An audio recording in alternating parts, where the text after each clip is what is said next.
It's the end of the session. I'm here with Wesley. This is a Wesley. Yes. And this is Wesley's Roadmap to Success. Wesley is a miniature Aussie border collie. We're not quite sure what he is, but he's awfully cute and awfully little. Now, the video above talks about resource guarding, so I'm not going to talk about that. But motivation, yes, is, I believe, a big factor for him. He was raised on a farm and probably had not the best upbringing. But I noticed at the beginning of the session, he just seemed very, very passive. And it's like, you pet me if I feel like letting you pet me, but I'm not really that engaging with you. So we spent a lot of time in the session creating ways for him to be motivated to want to do things like hand targeting. And so if he doesn't do it, I'm just pulling my arm back after about 2 seconds, and then he's the one that misses out. So I'm not going to punish him. I'm not going to chastise him. It's just, I want to give you a treat, but you have to touch your nose to my hand. And after a minute or so, I might practice, try again. I'm going to make it a little bit easier. Touch. And that's okay. And now we warmed him up, and the guardian, one of the guardian he was resource guarding on, went around the room and the house, and he was really dialed into him. And he knows I have his treats, but he's used to, I think, just getting what he wants when he wants it, how he wants it. And so I'm just adding criteria. You do it my way, and you get a reward. If you don't, that's totally cool. You do you, but there's no reward for that because you didn't do the job that I asked you to do. And after a while, he becomes more and more motivated to do it because his way is not working. Touch? Yes. That was kind of a sloppy one, but we're on camera, so I got to pay you a little bit. So basically, we started off by talking about exercise because he's a working breed or hybrid of working breeds. So letting him sniff on walks is really important. Playing tug of war, he's not really a big fan of, but if we can, that'd be great. Playing fetch. Remember when he's in the mood to play fetch? So you're going to say fetch as you throw it. And then when he picks it up, you would hold out a treat, and when he looks at you, lower it. The lower you go, you saw he looked there, the more appealing it is for the dog. And when he gets to you, say yes, and then hold it out. He has to drop the ball to get the treat. He drops the ball, put the treat in his mouth, and then pick up the ball and repeat the process. When he's in that mood to play fetch, try to stop what you're doing and play fetch for a couple minutes. So that's a great way to exercise him. You can also might want to get a doggy backpack. Just make sure you check with your vet to make sure it's okay with his anatomy. The guardians here were taken for a couple walks a day, but they were taken for longer walks. I'd rather see shorter walks more frequently. And remember, exercise best every about 2 to 4 hours. We can also do feeding him out of a snuffle mat, get a real snuffle mat. Having him work for his food by getting a Tricky Trainer, Omega Paw Tricky Trainer treat ball, or other puzzles that he's got to get his food out of, Kongs filled with peanut butter, lick mats, scent games that you can Google. Training is a great way to burn energy. Just make sure that the training is done about 2 or 3 minute sessions, and that's really what I'd like to see them doing, except for the walks. Walks or fetch could be a little bit longer than that, but what the idea is we want to get this exercise every 2, 3, probably 4 hours for him, probably closer to the 2, and set him up for success. I'd also like him to practice anything we want him to do. So we'd like him to be in his kennel. Well, if I just only put him in the kennel when we're leaving, then that's what it represents. But if I can move this back a little bit and I throw a couple treats in the kennel and the door's open and I don't ask him to get it, but there's great treats in there, he eventually is going to get up and go in there to get those treats because he wants the treats and nobody else is giving them to him. And then what happens? He goes in the kennel and some good things happen. Now, because he is a resource guarder and he has bitten one of the guardians a couple times, not bad, but it could get worse. I would like him to stop sleeping with the guardians, which is going to be a challenge because he really likes, it's a prestigious place, but I'm just worried that one of the guardians is going to roll over and he's going to be resource guarding mode and might really attack and do some damage. And so teaching him to go in the dog bed, into the kennel is important, but we don't want to do it only when we're leaving or only when we're going to eat. So I'm going to use a little bit of higher value treat. And I think he's waiting for me just to give him what he wants. And so I'm going to show him that I have some, let him lick it a little bit, and I'm going to throw that in there. And so I'm creating a motivation for him to want to go in there. I would get a bully stick, drill a hole through the end of one of them, and take a zip tie and zip it to the last rung, the lowest on the ground back there. And don't do it super tight so he can move it around a little bit. Cut off the tail of the zip tie. So the only place I can chew on this thing is inside the kennel. What am I doing? I'm practicing going in the kennel on my own volition. I'm practicing enjoying going in there. I'm practicing lingering in there and good things happening. And it's all my decision. And after a while, he spends more and more time in there. You can also feed him in there. You can put a lick mat in there with the suction suction cups, and so he's got to stay in there to lick it. We can put a Kong in there, but the door's open, at least initially. But eventually when we get to the point where we can close the door and we can watch a movie, and he's hanging out here in the kennel completely relaxed. And that way, by the time we actually put him in bed, he's just used to it. I would also do the same thing. Do you guys have a TV in your bedroom? Mm-hmm. So go lay in bed and watch a TV, and like just throw a treat on the dog bed, on the dog kennel. And then he goes in there and gets it, and then you say your marker word when he gets in there, and then he comes out, show me another one, throw it in there. You might have to put a backsplash or something around so they don't jump out of it. But after a while, he's practicing going in there and hanging out, and then you guys are eventually watching movies, and you're awake. So if something happens, it doesn't disturb you, or you don't sleep through it. The idea is for him to want to do it. There we go. So it took about a minute for his want to kick in. He's like, there, David's not going to go get it for me. I have to go get it myself. And you see that lean. I don't know if you can see it in the camera because it's a little bit low, but he's got his back legs out behind him. And that's an indication he doesn't feel comfortable. He doesn't want to go into that kennel. And so, yeah, that's, I mean, a classic illustration of it. And so what we're going to do is just keep on doing this until going in the kennel is something he does without any hesitation or without any lean, and then we gradually start lengthening it. If you want, message me. I'm happy to show you the force-free kennel training exercise that we go over in our puppy classes. But you saw he went and got those in the ones that are easier in the front. He didn't want to go get the ones in the back. He's thinking about it, and while he's there lingering, I'm not going to encourage. He gets to make up all these decisions, but if I reach for these, make the sound, then he's going to hear, oh, I'm going to get treats for doing something else. He's indicating, he's making it clear as day that he wants those treats. They're just a little bit further in than he can go. So I'm going to give him another minute or so, and if he doesn't go while I'm continuing to narrate this, then I'll put a couple more in. Even if he only goes in halfway, and that's all he can do, and he keeps on throwing the treats, he only goes halfway, that's good practice. Eventually he'll go a little bit further than halfway, a little bit further than that. But it's got to be a progression, and he's got to want to do it on his own. We don't want to do any force or punishment or force, because that's going to make him not want to do it. All right, so for exercise, try to get him up with a rhythm so you can start exercising him every couple hours, especially before you're going to leave, before you have guests come over, things along those lines. You can set him up, exercise him, set him up for success. Remember, maybe you need a 10-minute walk for one thing. You might need a 25-minute walk for something else. But try to get him on walks multiple times a day, even if it's literally only like a 4 or 5 minute walk. I'd like to see him longer, but even if you do that and you're letting him sniff, it changes the environment, and it's really going to be very beneficial in multiple ways. And I'd like the guardian, like you, to be actually the one who's walking him more frequently, because he needs more practice with you.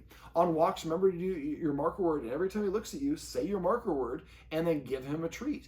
Every time he comes back to you, say your marker word and give him a treat. Have a treat in your hand all the time. So as soon as he looks at you, you can hold it out like this, just like I'll show you right here. So I was just ready. As soon as he came to me, he got a reward. And because I was ready and I was being mindful and paying attention to it. So I put one in there, about halfway distance between the furthest treat and the entrance. And I'm not going to, so he gets to go and get it on his own. And when he does, this is faster. And he gets to go in, and you don't see as much of a lean from his back legs. And now he's more confident. He was going in and getting the other treats that a minute ago were too far in there to get. And just keep doing this until he goes out with any hesitation. Watch the video on kennel training. Just message me if I forget to link it above, and I'll share it with you, and then you can practice that. So completely force-free kennel training. Also, we went over the importance of rules and structure. For dogs that have a bad background, or sometimes we think of no rules as a better thing, but it actually is unnerving for the dog. So look, he got all those treats. So now we're just going to rep him and go all the way in. And then, having rules such as not being allowed to be within 7 feet of the humans who are eating, not being allowed in the kitchen when we're preparing food, having to sit before they put the leash on me. That's more of a pre-mac. But look for other opportunities, rules. If you want to get up on the couch, you have to sit first. Pre-mac means, remember, less desirable behavior earns me more desirable behavior. Put a Post-it note on your door, so make sure he sits before you let him in or out the door. Do that little exercise that I showed you at the door. Just grab about 10, 15 treats, and then just basically you would just say, outside, and then he runs outside. You say marker word as soon as he gets outside, and then if you want to say, house, and yes, and comes back to you. So you have him rep going in and out of the house. Now what have we done? We've created a command cue to leave, exit the house, and to go into the house. And so that makes it easier. Same thing for potty training. One of the issues that the guardians are having, part of the reason he's having accidents with potty, with poop, is that he's eating at different times. The guardian was leaving food in his bowl. I'll talk about that in a minute. But if we just, okay. So now I just want him to rep going in and out. And, but basically, for potty training, so as soon as he starts to pee or poop, we're just going to wait for him to complete, and then we're going to say his marker word.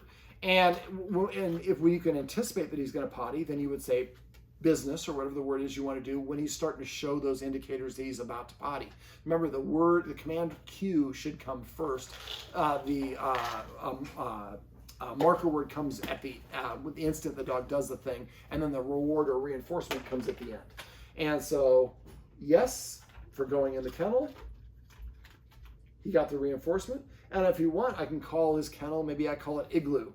Igloo. Yes. And then he gets a reward. So for potty training, when you see him starting to sniff or his butt looks like he's about to poop, say business or whatever the word is, and then wait for him to complete pooping. Then you say his command cue, or excuse me, then you say his marker word, and then you give him a treat. Yeah, that one went off to the side, didn't it?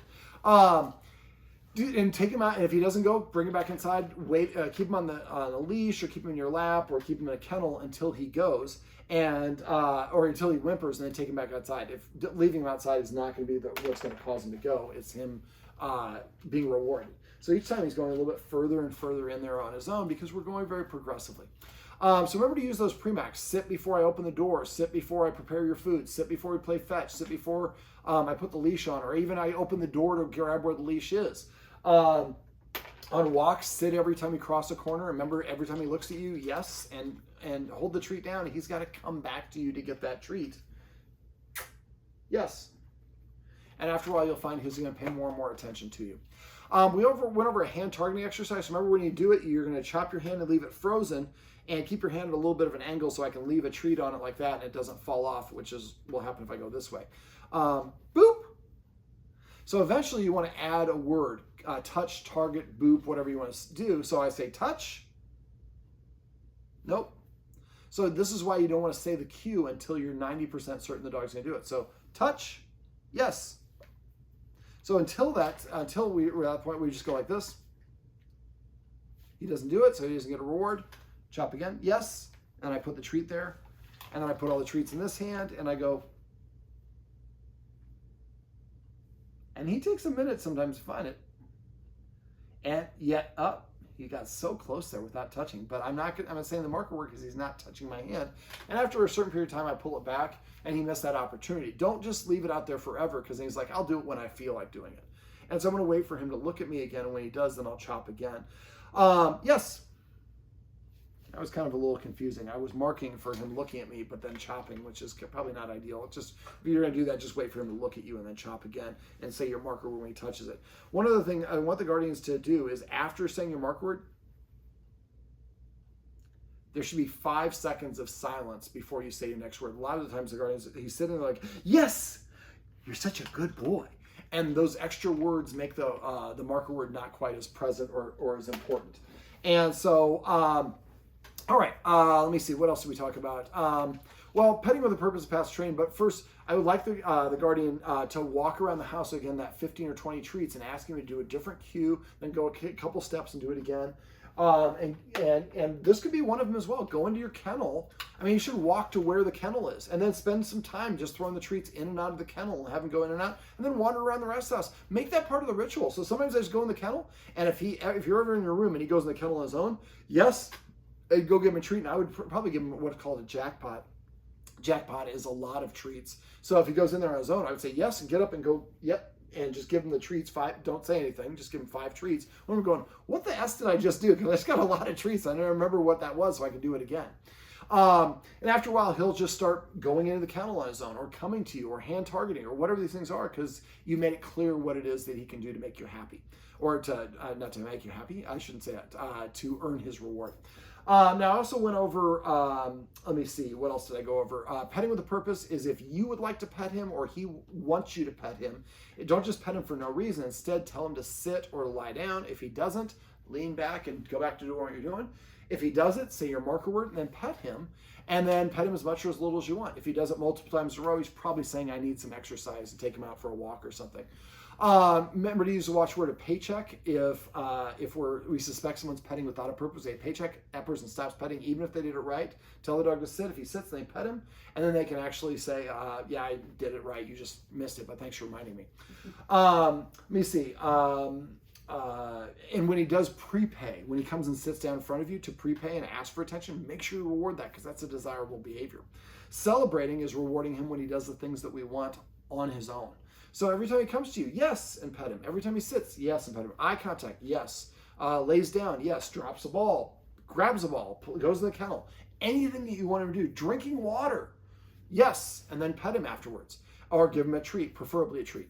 And after a while, he's going to know what it is that I need to do to earn my keep around here, or at least to get some treats. And then he'll start offering those behaviors more and more often. So now instead of barking or knocking stuff off the couch like a cat, he's going to actually sit or lay down or give you eye contact or whatever the things are that you want him to do. He's very cute. I think like a lot of good-looking people, he's gotten an eye on his looks, and it's kind of not necessarily helped him because he didn't have to earn his keep. That's kind of way. So now you see, I'm not getting it for him, and you see since the start of this video, he's going in there a lot faster than he was when he first started because he understands David ain't doing this for me.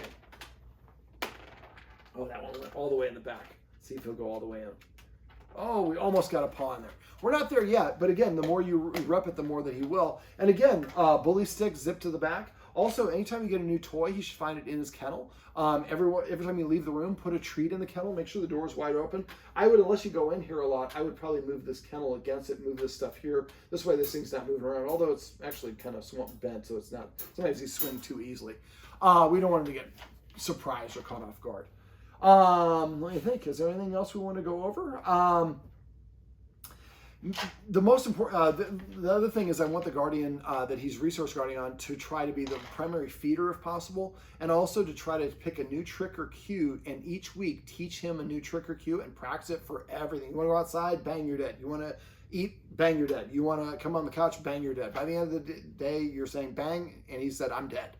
And so then the next week we come up with a different one, and also come up with a list of the official command cues. We don't realize it, but we often talk to dogs as if they speak English.